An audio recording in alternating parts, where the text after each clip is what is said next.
News tag Kannada, ನಿಖರ, ನಿರ್ಭೀತ, ನಿರಂತರ. ಕರ್ನಾಟಕ ಪತ್ರಕರ್ತರ ಸಂಘ ಬಳ್ಳಾರಿ ಜಿಲ್ಲಾ ಘಟಕದ ಪದಾಧಿಕಾರಿಗಳ ಪದಗ್ರಹಣ ಸಮಾರಂಭ ಬಳ್ಳಾರಿಯ ಪತ್ರಿಕಾ ಭವನದಲ್ಲಿ ನೆರವೇರಿತು. ಈ ಕಾರ್ಯಕ್ರಮದ ಉದ್ಘಾಟಕರಾಗಿ ಬಳ್ಳಾರಿ ನಗರ ವಿಧಾನಸಭಾ ಕ್ಷೇತ್ರದ ಶಾಸಕ ನಾರಾ ಭರತ್ ರೆಡ್ಡಿ, ಮುಖ್ಯ ಅತಿಥಿಗಳಾಗಿ ಕರ್ನಾಟಕ ಪತ್ರಕರ್ತರ ಸಂಘದ ರಾಜ್ಯಾಧ್ಯಕ್ಷರಾದ ಮುರುಗೇಶ್ ಬಿ ಶಿವಪೂಜಿ, ಬಳ್ಳಾರಿ ಮಹಾನಗರ ಪಾಲಿಕೆಯ ಮಹಾಪೌರರಾದ ಪಿ ಗಾದೆಪ್ಪ, ಉಪಮಹಾಪೌರರಾದ ಶ್ರೀಮತಿ ಮುಬೀನಾ, ಮಾಜಿ ಮೇಯರ್ ಶ್ರೀಮತಿ ರಾಜೇಶ್ವರಿ ಸುಬ್ಬರಾಯುಡು, ಮಹಾನಗರ ಪಾಲಿಕೆಯ ಸದಸ್ಯರಾದ ಪೇರಂ ವಿವೇಕ್ ಕುಬೇರ, ಗ್ಯಾರಂಟಿ ಯೋಜನೆಯ ಅನುಷ್ಠಾನ ಪ್ರಾಧಿಕಾರದ ಜಿಲ್ಲಾಧ್ಯಕ್ಷರಾದ ಕೆಇ ಚಿದಾನಂದಪ್ಪ ಮತ್ತು ಕನ್ನಡ ಸಾಹಿತ್ಯ ಪರಿಷತ್ತಿನ ಜಿಲ್ಲಾಧ್ಯಕ್ಷರಾದ ಡಾಕ್ಟರ್ ನಿಷ್ಠಿರುದ್ರಪ್ಪ ಸೇರಿದಂತೆ ಅನೇಕರು ಭಾಗವಹಿಸಿದ್ದರು. ಸಸಿಗೆ ನೀರೆರೆಯುವ ಮೂಲಕ ಈ ಕಾರ್ಯಕ್ರಮದ ಉದ್ಘಾಟನೆ ನೆರವೇರಿತು. ಆನಂತರ ಪದಗ್ರಹಣ ಕಾರ್ಯಕ್ರಮದಲ್ಲಿ ನೂತನ ಜಿಲ್ಲಾಧ್ಯಕ್ಷರಾದ ಯಾಳ್ಪಿ ವಲಿಭಾಷಾ ಹಾಗೂ ಇನ್ನಿತರೆ ಪದಾಧಿಕಾರಿಗಳಿಗೆ ಪ್ರಮಾಣ ಪತ್ರಗಳನ್ನು ನೀಡಿ ಅಭಿನಂದಿಸಲಾಯಿತು.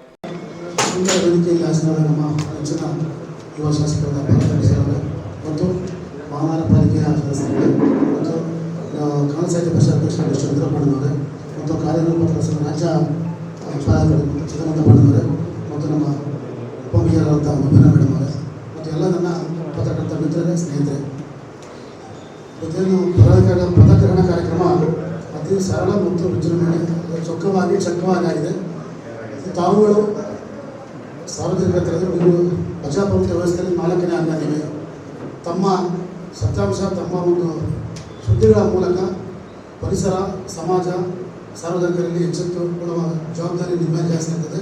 ತಾವುಗಳ ಮಾರ್ಗದರ್ಶನ ನೀಡಿದಲ್ಲಿ ಸಮಾಜ ಪರಿವರ್ತನೆ ಆಗಲಿಕ್ಕೆ ಒಂದು ಬಹುಮುಖ್ಯವಾದ ಪಾತ್ರ ಅಂತ ಹೇಳ್ತಾ, ನಮ್ಮ ಪಾಲಿಕೆ ಮತ್ತು ಶಾಸಕರಿಂದ ನಿಮ್ಮ ಕೆಲವು ಸಮಸ್ಯೆಗಳನ್ನು ಏನು ಮಾತಾಡಿದ್ರು ನಮ್ಮ ಕೆಲವು ವಿಷಯ ಅಂತೇಳಿ ಶಾಸಕರು ತಮ್ಮ ಮೇಲೆ ಭಾಳ ಉತ್ಸುಕರಿದ್ದಾರೆ. ನಮಗೂ ಸಹ ನಮ್ಮ ಸರ್ಕಾರಕ್ಕೂ ಸಹ ಭಾಳ ಉತ್ಸುಕರಿದೆ.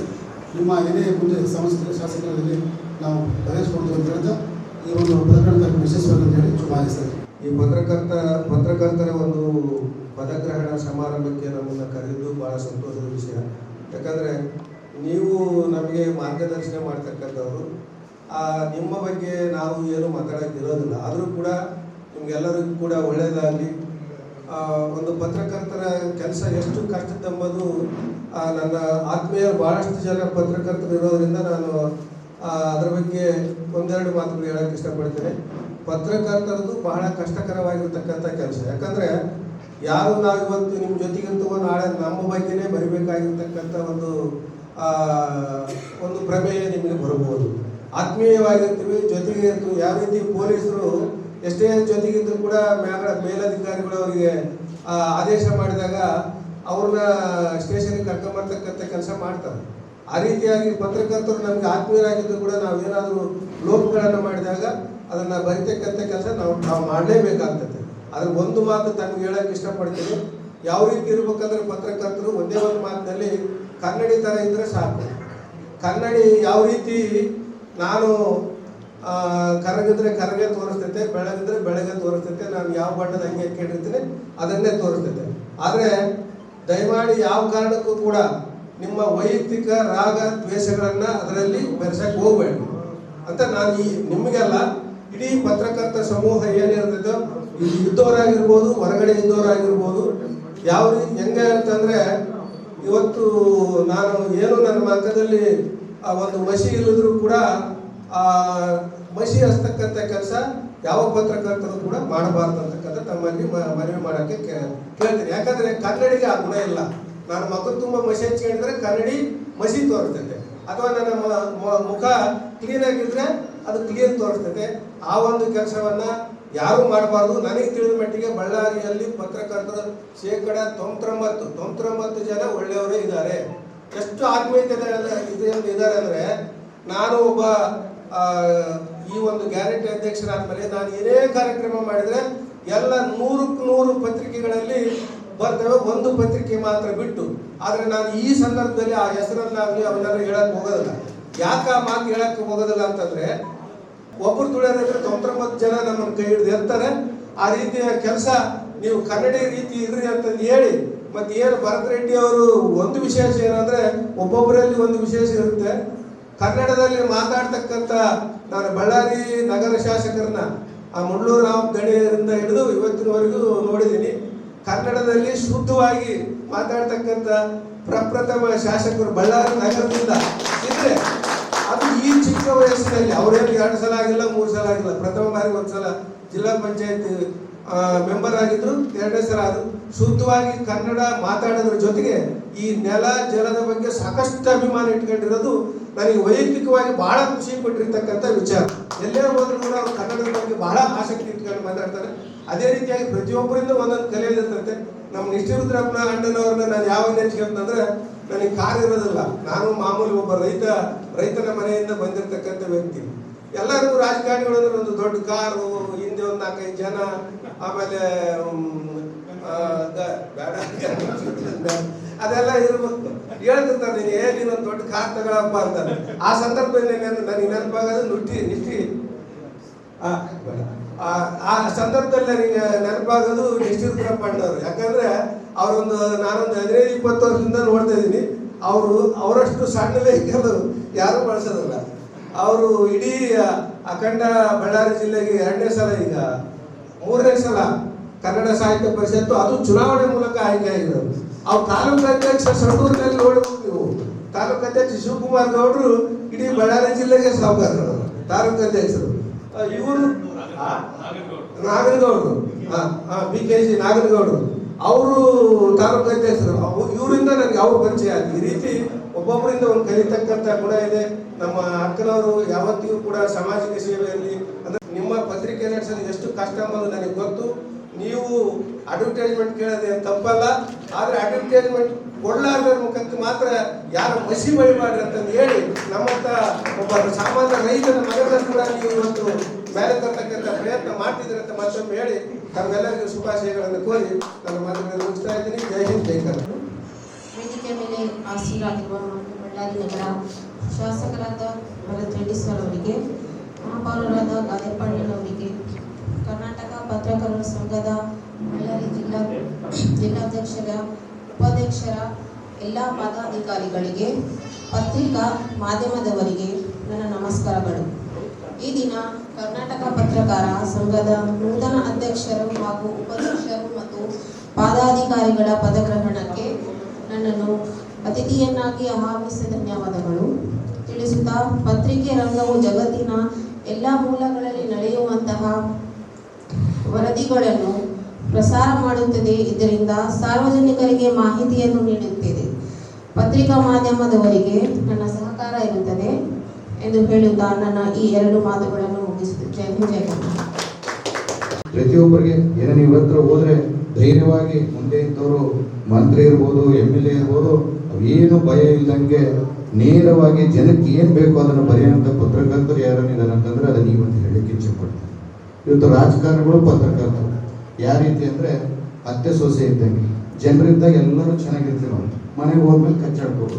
ಹಂಗೆ 4 ಮಂದಿ ಇಂಥ ಕಾರ್ಯಕ್ರಮಕ್ಕೆ ಬಂದಾಗ ನಾವು ನಿಮ್ಮನ್ನು ಹೊಗಳ್ಬೇಕು, ನೀವು ನಮ್ಮನ್ನು ಹೊಗಳ್ಬೇಕು. ಆದರೆ ಪೇಪರ್ ನೋಡಿದ ತಕ್ಷಣ ನಮಗೆ ಯಾವ ರೀತಿಯಲ್ಲಿ ತರಟೆ ತಗೋಬೇಕು ಆ ರೀತಿಯಲ್ಲಿ ತರಟೆ ತಗೊಂಡಿರ್ತಾರೆ. ಅದು ನಿಮ್ಮ ಪ್ರೊಫೆಷನಲ್ ಎಥಿಕ್ಸ್, ಅದು ನೀವು ಮಾಡಲೇಬೇಕು. ಯಾಕಂದರೆ ಪತ್ರಕರ್ತರಂದರೆ ನಾವೇನು ತಪ್ಪುಗಳು ಮಾಡ್ತೀವಿ, ಈ ಸಮಾಜದಲ್ಲಿ ಏನು ನಡೀತಿದೆ ಅನ್ನೋದು ಜನಕ್ಕೆ ತೋರಿಸೋಂಥ ಕೆಲಸನೇ ಪತ್ರಕರ್ತ. ಅವಾಗ ನಮಗೂ ನಾವು ಆಗ್ಬೋದು, ಆದರೆ ನಮಗೂ ತಿಳುವಳಿಕೆ ಬರುತ್ತೆ. ಇಂಥ ತಪ್ಪುಗಳು ನಾವು ನಡೀತಿದೆ, ಇಂಥ ತಪ್ಪುಗಳು ನಡೆದಾಗ ನಮಗೆ ಗೊತ್ತಿಲ್ಲದೇನೆ ಸ್ವಲ್ಪ ತಪ್ಪುಗಳು ನಡೀತಿರ್ತವೆ. ಅವು ನಮಗೆ ಗೊತ್ತಾಗೋದು ಯಾವ ರೀತಿಯಲ್ಲಿ ಅಂತಂದರೆ ತಮ್ಮಂಥ ಪತ್ರಕರ್ತರು ಎಲ್ಲ ಸೇರ್ಕೊಂಡು ಒಂದು ವಿಷಯವನ್ನು ನ್ಯೂಸ್ ಮಾಡಿದಾಗೆ ನಮಗೆ ಗೊತ್ತಾಗುತ್ತೆ ಅಂತ ಹೇಳಲಿಕ್ಕೆ ಇಚ್ಛೆಪಡ್ತೀವಿ. ನಿಮ್ಮ ಸಂಘದ ಜೊತೆಗೆ ಯಾವತ್ತಾಗಿರ್ಬೋದು, ನಾನಾಗಿರ್ಬೋದು, ನಮ್ಮ ಮೇಯರ್ ಅವರಾಗಿರ್ಬೋದು, ನಮ್ಮ ಪಕ್ಷದವರಾಗಿರ್ಬೋದು, ಏನೇ ಸಹಕಾರ ಆಗಿರ್ಬೋದು. ಇವತ್ತು ಅಣ್ಣವ್ರು ಹೇಳ್ತಿದ್ರು, ಬೆಳಗಾವಿ ಮಹಾನಗರ ಪಾಲಿಕೆಯಲ್ಲಿ ಪತ್ರಕರ್ತರಿಗೋಸ್ಕರ ಒಂದು ವಿಮೆಯನ್ನು ಮಾಡಿದ್ದಾರೆ 5 ಲಕ್ಷ ರೂಪಾಯಿಯಲ್ಲಿ. ನೀವೇನನ್ನ ಮಾಡುವುದೇನೋ ನೋಡಿ ಅಂತಂದರೆ ಅಣ್ಣವ್ರು ಕೇಳಿದೆ, ಆ ಆರ್ಡ್ರ್ ಯಾವ ರೀತಿಯಲ್ಲಿ ಇರುತ್ತೋ ನೋಡೋಣ. ನಾನು ಅಧಿವೇಶನಕ್ಕೆ ಬೆಳಗಾವಿಗೆ ಬರ್ತಿದ್ದೀನಿ, ಅಲ್ಲಿ ಕುಂತ್ಕೊಂಡಾಗ ಅದು ನೀವು ಆರ್ಡರ್ ಕೊಟ್ಟರೆ ನಾವು ಖಂಡಿತವಾಗಿ ನಮ್ಮ ಬಳ್ಳಾರಿ ಮಹಾನಗರ ಪಾಲಿಕೆಯಿಂದ ನಮ್ಮ ಮೇಯರ್ ಅವ್ರಿಗೆ, ಉಪಮೇಯರ್ ಅವ್ರಿಗೆ ಕೇಳ್ಕೊಂಡಿದ್ದೀನಿ. ನಾವು ಏನಾದರೂ 5 ಲಕ್ಷ ರೂಪಾಯಿ ವಿಮೆಯನ್ನು ನೀವು ಹೇಳಿದ್ರು ಅದನ್ನು ನಮ್ಮ ಎಲ್ಲ ಪತ್ರಕರ್ತರಿಗೆ ನಾವು ಮಾಡಬೇಕು. ಯಾಕಂದರೆ ಹಗಲು ರಾತ್ರಿ ಎಲ್ಲೆಲ್ಲೋ ಹೋಗಿ ಇವರು ಸುದ್ದಿಗಳನ್ನು ಮಾಡ್ತಾ ಎಷ್ಟೋ ತೊಂದರೆಗಳನ್ನ ಇರ್ತಾರೆ. ಇವ್ರಿಗೆ ಏನೋ ಕೆಟ್ಟದಾಗುತ್ತೆ ಅಂತ ಬಯಸೋದಲ್ಲ, ಹಂಗೇನೋ ಸಂದರ್ಭದಲ್ಲಿ ಅಂಥದ್ದು ಆದಾಗ ಒಂದು ಅವ್ರ ಕುಟುಂಬಕ್ಕೆ ಇರಲಿ ಇಂಥದ್ದು ಅಂತೇಳಿ ವಿಮೆಯನ್ನು ಅಣ್ಣವ್ರು ಒಳ್ಳೆಯ ಉದ್ದೇಶದಿಂದ ಹೇಳಿದ್ದಾರೆ. ಅದನ್ನು ಮಾಡಿಕೊಡೋ ಜವಾಬ್ದಾರಿ ನಮ್ದಂತ ಹೇಳ್ತಾ ಎಲ್ಲರೂ ಮಾಡಬೇಕು. ತಮಗೆ ನಿರಂತರವಾಗಿ ನಮ್ಮ ಸಹಕಾರ ಇರುತ್ತೆ ಅಂತ ಹೇಳಿ ನಾನು 2 ಮಾತನ್ನು ಮುಗಿಸ್ತಿದ್ದೀನಿ. ಜೈ ಹಿಂದ್. ಇದ್ದಾಗ ನಮ್ಮ ಶಾಸಕ ಭರತ್ ರೆಡ್ಡಿಯವರು ತಂದೆಯವರು ಸೂರ್ಯನಾರಾಯಣ ರೆಡ್ಡಿಯವರು ನಮ್ಮ ಒಂದೆರಡು ಮೂರು ಕಾರ್ಯಕ್ರಮಕ್ಕೆ ಬಂದಾಗ ನಾನು ಇದ್ದೆ ಅಂತ ಅನಿಸ್ತದೆ ಅವ್ರ ಜೊತೆಯಲ್ಲಿ. ಅವರು ನಮ್ಮ ಸಂಘದ ಬಗ್ಗೆ ಆವಾಗಲೂ ಭಾಳ ಚೆನ್ನಾಗಿ ಮಾತಾಡಿದ್ರು, ಆಮೇಲೆ ಭಾಳ ಒಳ್ಳೆ ಸಂಬಂಧ ಇಟ್ಕೊಂಡಿದ್ರು ಅಂತ ನನಗೆ ಅನಿಸ್ತದೆ. ಅದೇ ನನಗೆ ಅವ್ರಿಗೆ ನಾನು ಶುಭಾಶಯಗಳನ್ನು ಈ ಸಂದರ್ಭದಲ್ಲಿ ಹೇಳ್ತೇನೆ. ಭಾಳ ಚಿಕ್ಕ ವಯಸ್ಸಿನ ಶಾಸಕರು ಅಂತ ಹೇಳಿದ್ರಿ. ಇಲ್ಲಿ ಬಳ್ಳಾರಿಯಿಂದ ಮತ್ತೊಬ್ಬ ಚಾಕ್ಲೇಟ್ ಬಾಯ್ ಇದ್ದ, ಚಿಕ್ಕ ವಯಸ್ಸಿನ ಶಾಸಕ, ಈಗ ಅವರಿಲ್ಲ ಅನಿಸ್ತದೆ. ಕಂಪ್ಲೀಟ್ ಸೋತರು ಅನ್ನಿಸ್ತದೆ ಈ ಸಾರಿ ಅವರು. ನಮ್ಮ ಗಣೇಶ ಹುಗ್ಗಿರೆ ಅಷ್ಟು ಬಹಳ ಸಣ್ಣ ವಯಸ್ಸಿನ MLA ಅಂತ ತಿಳ್ಕೊಂಡಿದ್ದೀನಿ ನಾನು. ಈಗ ಅವ್ರ ಜಾಗ ಇವ್ರು ತಗೊಂಡಾರ ಅಂತ ಅನಿಸ್ತದೆ. ಬಹಳ ಖುಷಿ ಆಗ್ತದೆ ಸಣ್ಣ ವಯಸ್ಸಿನೊಳಗೆ ಒಂದು ದೊಡ್ಡ ಹುದ್ದೆಗೆ ಬಂದ್ರೆ ಅವರು ಕೆಲಸ ಮಾಡುವಂಥ ಆಸಕ್ತಿ ಇರ್ತದೆ, ಹುರುಪು ಇರ್ತದೆ, ಶಕ್ತಿ ಇರ್ತದೆ, ವಯಸ್ಸಿರ್ತದೆ. ಬಹಳಷ್ಟನ್ನು ನಾವು ಅಪೇಕ್ಷೆ ಮಾಡ್ಬೋದು ಅಂತ ಹೇಳ್ತೀನಿ. ಇದೆಲ್ಲ ಜನರಲ್ ಆಗಿ ನಾವು ಮಾತಾಡಿದ್ದಾಯಿತು. ನಮ್ಮ ಪತ್ರಕರ್ತರಿಗೆ ಸಂಬಂಧಪಟ್ಟಂಗ ಶಾಸಕರು ಹೇಳಿದರು, ನಮ್ಮ ಗಾದಪ್ಪನವರು ಹೇಳಿದರು, ಚಿದಾನಂದಪ್ಪನವರು ಹೇಳಿದರು. ಭಾಳ ಅವರು ಒಳ್ಳೆಯದಾಗೂ ಹೇಳಿದ್ದಾರೆ, ಸ್ವಲ್ಪ ಬೇಜಾರು ಮಾಡಿಕೊಂಡು ಹೇಳಿದ್ದಾರೆ. ಎರಡನ್ನೂ ಸಮಾನವಾಗಿ ನೀವು ಸ್ವೀಕರಿಸ್ತೀರಿ ಅಂತ ನಾನು ಆಶಯ ವ್ಯಕ್ತ ಮಾಡ್ತೀನಿ. ಯಾಕಂದ್ರೆ ನಮ್ಮಲ್ಲಿ ಒಂದು ಗಾದೆ ಐತಿ, ಪ್ರತಿ ದಿವಸ ಹುಗ್ಗಿ ಮುಳುಮುಳು ಅಂತ. ಹುಗ್ಗಿ ಹೆಚ್ಚಾದರೂ ಮುಳುಮುಳು ಅಂತ. ಹಂಗೆ ಯಾವಾಗಲೂ ನಿಮ್ಮನ್ನು ಹೊಗಳಿನ ನಾವು ಬರೀತಿರ್ಬೇಕು ಅಂತ ಅಪೇಕ್ಷೆ ಮಾಡೋದಕ್ಕಿಂತಲೂ ಯಾವಾಗಾದ್ರೂ ನಾವು ತೆಗಳಿದಾಗಲೂ ನೀವು ನಾನು ಅದನ್ನು ಓದೇ ಇಲ್ಲ ಅಂತಂದು ನೀವು ಸುಮ್ಮನಿದ್ರೆ ಭಾಳ ಖುಷಿ ಆಗ್ತಿತ್ತು. ಅದು ಹೊಗಳಿದ್ದನ್ನು 10 ಸಾರಿ ನಾವು ನಿಮ್ಮನ್ನು ಹೊಗಳಿದ್ದನ್ನು ಮತ್ತು ಒಂದೇ ಒಂದು ಸಾರಿ ನಾವು ತೆಗೆಡಿದಾಗ ಅನಿವಾರ್ಯ ಕಾರಣಕ್ಕಾಗಿ ಅದನ್ನ ನೀವು ಒಂದು ದೊಡ್ಡದಾಗಿ ಮಾಡ್ಕೊಂಡ್ರೆ ಕಷ್ಟ ಆಗ್ತದೆ. ನಮಗೆ ಕೆಲಸ ಮಾಡೋದು ಕಷ್ಟ ಆಗ್ತದೆ. ನಾವು ನಿಮ್ಮವರೇ, ನೀವು ನಮ್ಮವರೇ.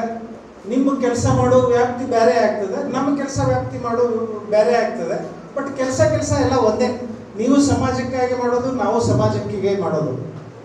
ಈ ವಿಚಾರವನ್ನು ತಮ್ಮ ಮುಂದೆ ಹೇಳ್ತಾ ಭಾಳ ಚೆನ್ನಾಗಿ ಒಂದು ವಿಷಯನ ನಾನು ಶಾಸಕರ ಗಮನಕ್ಕೆ ತಂದೆ.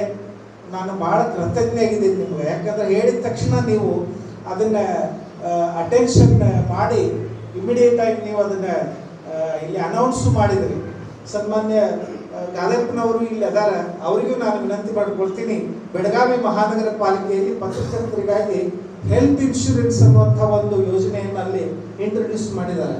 ಅಂದರೆ ಎಷ್ಟು ಏನು ಹೇಳ್ತೀವಿ ನಾವು, ಬಜೆಟ್ ಏನಿರ್ತದಲ್ಲ ಮಹಾನಗರ ಪಾಲಿಕೆಯಲ್ಲಿ, ಅದರಲ್ಲಿ ಒಂದಿಷ್ಟು ಪರ್ಸೆಂಟನ್ನು ತೆಗೆದು ಒಂದು ನಿಧಿ ಅಂತ ಇಟ್ಬಿಟ್ಟಾರೆ. ಪ್ರತಿ ವರ್ಷ ಅಷ್ಟು ಬಜೆಟನ್ನು ನಾವು ಸ್ಟಾರ್ ಹೆಲ್ತ್ ಇನ್ಶೂರೆನ್ಸ್ಗೇನೋ ಕಟ್ತಾರೆ ಮಹಾನಗರ ಪಾಲಿಕೆಯವರು. ಅದರಿಂದ 5 ಲಕ್ಷ ರೂಪಾಯಿಗಳ ಹೆಲ್ತ್ ಇನ್ಶೂರೆನ್ಸನ್ನು ಮಾಡ್ತದೆ. ಹಾಸ್ಪಿಟಲ್ಗೆ ಅಡ್ಮಿಟ್ ಮಾಡಿದ್ರೆ, ಅಂದರೆ ಜನರಲ್ ಆಗಿ ಏನಾದರೂ ಕಸಾರ್ಕಿ ಆಪರೇಷನ್ ಅದು ಇದು ಬಂದು ಪತ್ರಕರ್ತ, ಅವ್ರ ಹೆಂಡತಿ, ಮಕ್ಕಳು, ತಂದೆ ತಾಯಿ ಎಲ್ಲರೂ ಕವರ್ ಆಗ್ತಾರೆ. 5 ಲಕ್ಷ ಅದನ್ನೊಂದು ತಾವು ಕೂಡ ಇಲ್ಲಿ ಇಂಪ್ಲಿಮೆಂಟ್ ಮಾಡಿದ್ರೆ ಭಾಳ ಚಲೋ ಆಗ್ತದೆ ಅಂತ ನಾನು ಹೇಳಿದೆ. ನಮ್ಮ ಶಾಸಕರು ತಕ್ಷಣ ಅದನ್ನು ಒಪ್ಕೊಂಡು ಅನೌನ್ಸ್ ಮಾಡಿದ್ರು. ಅವ್ರಿಗೆ ನಾನು ನಮ್ಮೆಲ್ಲ ಸದಸ್ಯರ ಪರವಾಗಿ ಕೃತಜ್ಞತೆಗಳನ್ನು ಹೇಳ್ತೇನೆ. ನಮ್ಮ ಪತ್ರಕರ್ತರ ಸಂಘದ ಬಗ್ಗೆ ಎಲ್ಲ ನಮ್ಮ ಗಿರೀಶ್ ಗೌಡ್ರ ಅವರು ಭಾಳ ಹೇಳಿದರು, ಅದ್ರ ಬಗ್ಗೆ ಡೀಟೇಲ್ ಹೇಳಿದರು. ಕಳೆದ 20 ವರ್ಷಗಳಿಂದ ನಾವು ಅದನ್ನು ಮಾಡ್ತಾ ಇದ್ದೀವಿ, ಅದು ಏನು ಮಾಡ್ತಾ ಇದ್ದೀವಿ ಅಂತ ಅವರೆಲ್ಲ ಹೇಳಿದರು. ಅದ್ರ ಬಗ್ಗೆ ಜಾಸ್ತಿ ಹೇಳೋದಿಲ್ಲ ನಾನು. ನಮ್ಮದು ಕರ್ನಾಟಕ ಜರ್ನಲಿಸ್ಟ್ ಯೂನಿಯನ್ ಅಂತ ಒಂದು ಟ್ರಸ್ಟ್ ಮಾಡ್ಕೊಂಡಿದ್ದೀವಿ. 8 ಜನ ಟ್ರಸ್ಟಿಗಳು. ಈ ಬಾರಿ ಕಳೆದ ವರ್ಷ ನಮ್ಮ ನಾಗನೂರು ಸ್ವಾಮೀಜಿ ರುದ್ರಾಕ್ಷಿ ಮಠದ ಪೀಠಾಧಿಕಾರಿ ಡಾಕ್ಟರ್ ಅಲ್ಲಂಪ್ರಭು ಮಹಾಸ್ವಾಮಿಗಳನ್ನು ನಮ್ಮ ಟ್ರಸ್ಟ್ಗೆ ಗೌರವಾಧ್ಯಕ್ಷರನ್ನಾಗಿ ಅಧಿಕೃತವಾಗಿ ನೇಮಕ ಮಾಡುವಂಥ ಒಂದು ನಿರ್ಧಾರವನ್ನು ಕೈಗೊಂಡ್ವಿ. ಅದೇ ರೀತಿ ಗದಗಿನ ನಮ್ಮ ಶಂಕರ್ ಕುದುರೆಮೋತಿ ಅಂತ ವಿತರಕರ ಪರವಾಗಿ ಯಾರೂ ಇರಲಿಲ್ಲ. ಹೀಗಾಗಿ ಪತ್ರಿಕಾ ವಿತರಕರ ರಾಜ್ಯ ಅಧ್ಯಕ್ಷರವರು ಶಂಕರ್ ಕುದುರೆಮೋತಿ ಅಂತ ಅವರೊಬ್ಬರನ್ನ ನಾವು ಟ್ರಸ್ಟ್ನ ಒಬ್ಬ ಟ್ರಸ್ಟಿಯಾಗಿ ನೇಮಕ ಮಾಡಿಕೊಂಡ್ವಿ. ಆಮೇಲೆ ನಮ್ಮ ಕರ್ನಾಟಕ ಪತ್ರಕರ್ತರ ಸಂಘಕ್ಕೆ ನಮ್ಮ ಗದಗಿನ ಜಗದ್ಗುರುಗಳು ತೋಂಟದ ಸಿದ್ದರಾಮ ಮಹಾಸ್ವಾಮಿಗಳು ಗೌರವಾಧ್ಯಕ್ಷರಾಗಿದ್ದಾರೆ. ಹಾಗೆ ನಮ್ಮ ಬೇರೆ ಬೇರೆ ಜಿಲ್ಲೆಯ ಟ್ರಸ್ಟಿಗಳು ಅದರಲ್ಲಿದ್ದಾರೆ. ನಾವೇನು ಕೆಲಸ ಮಾಡ್ತಾ ಇದ್ದೀವಿ ಅಂತ ಈಗಾಗಲೇ ಅವ್ರು ಹೇಳಿದ್ದಾರೆ. ಏನಾದರೂ ಕಷ್ಟದೊಳಗಿದ್ರೆ ನಮ್ಮ ಟ್ರಸ್ಟ್ ವತಿಯಿಂದ, ಆ ಟ್ರಸ್ಟಿಗೆ ನಾವು ಯಾರಿಂದನೂ ದುಡ್ಡು ತಗೊಂಡಿಲ್ಲ. 8 ಜನ 9 ಜನ ಟ್ರಸ್ಟಿಗಳು ನಾವೇ ನಮ್ಮ ಕೈಯಿಂದ ದುಡ್ಡು ಹಾಕಿ ಅಲ್ಲಿ ಬಡ್ಡಿ ಲೆಕ್ಕದೊಳಗೆ ಇಟ್ಬಿಟ್ಟಿದ್ದೀವಿ. ವರ್ಷಕ್ಕೊಂದ್ಸಾರಿ ಏನು ಬಡ್ಡಿ ಬರ್ತದೆ, ಆ ಬಡ್ಡಿ ಒಳಗೆ ಯಾರಿಗೆ ಅವಶ್ಯಕತೆ ಐತಿ, ಅತಿ ಅವಶ್ಯಕತೆ ಐತಿ ಅವರಿಗೆ 5,000, 10,000, 15,000 ಹಿಂಗೆ ಸಹಾಯ ಮಾಡ್ಕೊಂಡು ಬರ್ತಾ ಇದ್ದೀವಿ. ಕಳೆದ 20 ವರ್ಷಗಳಿಂದ ಈ ಕೆಲಸನ ನಾವು ಮಾಡ್ಕೊಂಡು ಬರ್ತಾ ಇದ್ದೀವಿ. ಯಾರಿಂದಲೂ ರಾಜಕಾರಣಿ ಅಥವಾ ಅಧಿಕಾರಿಗಳಿಂದ ಇನ್ನೂವರೆಗೂ ನಾವು ಟ್ರಸ್ಟ್ಗಾಗಿ ಒಂದು ನಯ ಪೈಸೆ ತಗೊಂಡಿಲ್ಲ. ಸಂಘಕ್ಕಾಗಿಯೂ ನಾವು ತಗೊಂಡಿಲ್ಲ. ಸಂಘದಿಂದಲೂ ನಾವು ಯೋಜನೆಗಳನ್ನು ಹಾಕೊಂಡಿದ್ದೀವಿ. ನಮ್ಮ ಪ್ರತಿಯೊಬ್ಬ ಸದಸ್ಯರಿಗೆ 4 ಲಕ್ಷ ರೂಪಾಯಿಗಳ ಆಕ್ಸಿಡೆಂಟ್ ವಿಮೆಯನ್ನು ಮಾಡಿದ್ದೀವಿ ನಾವು. ಗ್ರೂಪ್ ಇನ್ಶೂರೆನ್ಸ್ ಕಳೆದ 20 ವರ್ಷಗಳಿಂದ ಮಾಡ್ತಾ ಬಂದಿದ್ವಿ. ಮುಂಚೆ ಅದು 1 ಲಕ್ಷ ಇತ್ತು, ಆಮೇಲೆ ಅದು 2 ಲಕ್ಷ ಆಯಿತು, ಈಗ 4 ಲಕ್ಷ ಅದ. ಆದರೆ 5 ಲಕ್ಷಕ್ಕೆ ಒಯ್ಬೇಕಂತ ಪ್ರಯತ್ನ ಮಾಡ್ತಾ ಇದ್ದೀವಿ. ಅದಕ್ಕಾಗಿ ಪ್ರತ್ಯೇಕವಾಗಿ ನಾವು ಯಾವ ಸದಸ್ಯರಿಂದಲೂ ದುಡ್ಡು ತಗೊಳ್ಳೋದಿಲ್ಲ. ಅದೇನು ಸದಸ್ಯತ್ವ ಶುಲ್ಕ ತಗೊಳ್ತೀವಿ ಅದರೊಳಗನ್ನ ಇದನ್ನು ನಾವು ಪೂರೈಸ್ಕೊಂಡು ಬಿಡ್ತೀವಿ. ನಾವು ಅವರು ಅಕಸ್ಮಾತಾಗಿ ತೀರಿ ಹೋದರೆ ಆಕ್ಸಿಡೆಂಟ್ ಆಗಿ ಅವ್ರ ಮನೆಗೆ ಒಂದು 4 ಲಕ್ಷ ರೂಪಾಯಿ ಹೋಗ್ತದೆ. ಈಗ 3 ದಿವಸದ ಹಿಂದೆನೇ ಒಬ್ಬರಿಗೆ ಒಂದು 4 ಲಕ್ಷ ರೂಪಾಯಿ ಅವ್ರ ಮನೆಗೆ ಹೋಗ್ತದೆ. ರಾಯಬಾಗ್ ತಾಲೂಕಿನವರು ರಾಕೇಶ್ ಬಡಗೇರ್ ಅಂತವರು. ಆಮೇಲೆ ಅವರು ಅಕಸ್ಮಾತ್ ಆಕ್ಸಿಡೆಂಟ್ ಆಗಿ ಹಾಸ್ಪಿಟಲ್ಗೆ ಹೋದ್ರೆ ಒಂದು 80,000 ರೂಪಾಯಿವರೆಗೂ ನಾವು ಅವರಿಗೆ ಸಹಾಯ ಮಾಡುವಂಥ ಈ ಯೋಜನೆ ಸಾಹೇಬ್ರ ಯಾವ ಪತ್ರಕರ್ತರ ಸಂಘದೊಳಗೂ ಐತಿ ಅಂತ ನನಗಂತೂ ಅನಿಸಿಲ್ಲ. ಐತಿನ ಎಲ್ಲೂ ಇಲ್ಲ. ನಾವೇ ಫಸ್ಟ್ ಇದನ್ನು ಇಂಟ್ರೊಡ್ಯೂಸ್ ಮಾಡಿದ್ದು. ಚಂಡೀಗಢ ಸ್ಟೇಟ್ದವರು 1 ಲಕ್ಷದ ಅವರು ಮಾಡಿದ್ರು. ಅದನ್ನು ಮಾದರಿಯಾಗಿ ನಾವು ಇಟ್ಕೊಂಡ್ವಿ. ಅವರು ಇನ್ನೂ 1 ಲಕ್ಷದೊಳಗಿದ್ದಾರೆ, ನಾವು 4 ಲಕ್ಷಕ್ಕೆ ಬಂದಿದ್ದೀವಿ ಅಷ್ಟೇ. ನಾವು ಮಾಡಿದ್ದು ಭಾಳ ದೊಡ್ಡ ಕೆಲಸ ಅಲ್ಲ, ಸಣ್ಣದೊಂದು ಕೆಲಸ ಮಾಡಿದ್ದೀವಿ.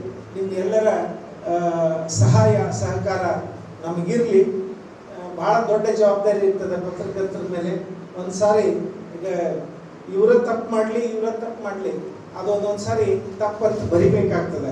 ಬರೀಲಿಲ್ಲ ಅಂತಂದ್ರೆ ತಾತ್ಕಾಲಿಕವಾಗಿ ನಿಮ್ಗೆ ಬೇಜಾರಾಗ್ಬೋದು, ಆದರೆ ಭವಿಷ್ಯದೊಳಗೆ ನೋಡಿದ್ರೆ ನಾವು ನಿಮ್ಗೆ ಅನ್ಯಾಯ ಮಾಡಿದಂಗೆ ಆಗ್ತದೆ. ಇದು ಹಿಂಗಲ್ಲ ಹಿಂಗಂತ ಹೇಳಿಲ್ಲ ಅಂತಂದ್ರೆ ಅದು ಹಾಗೆ ಕಂಟಿನ್ಯೂ ಆಗ್ತದೆ.